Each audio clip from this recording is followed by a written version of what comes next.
The report criticizes the FBI for inaccurate information on surveillance or so-called Pfizer warrant applications. The IG stopped short of saying the Mueller report never should have happened, but his boss willingly made that leap. In a statement, Attorney General Bill Barr said the FBI launched an intrusive investigation of a U.S. presidential campaign on the thinnest of suspicions that, in my view, were insufficient to justify the steps taken. It is also clear that from its inception, the evidence produced by the investigation was consistently exculpatory.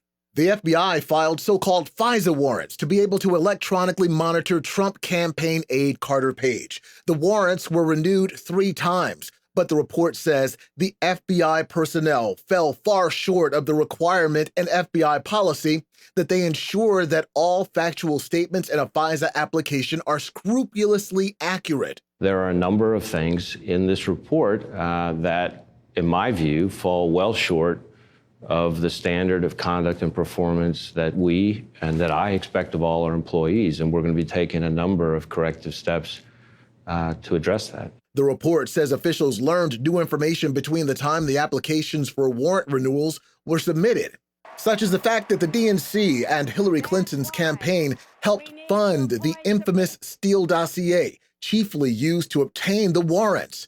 But that new info was not included in subsequent FISA application filings. This is a sad day. This is a dangerous set of circumstances, but there are better days ahead.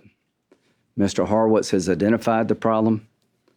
It's up to us to fix it. The report maintains that while decision makers higher up in the FBI were not kept properly informed during the investigation, quote, information that was known to the managers, supervisors, and senior officials should have resulted in questions being raised. But that didn't happen.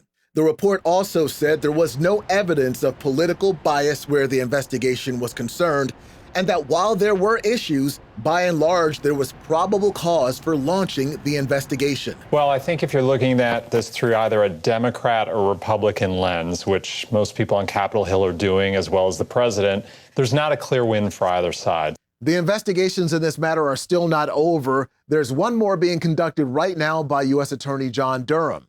Durham released his own statement Monday saying he told the IG he does not agree with some of the report's findings, including how the FBI opened its case.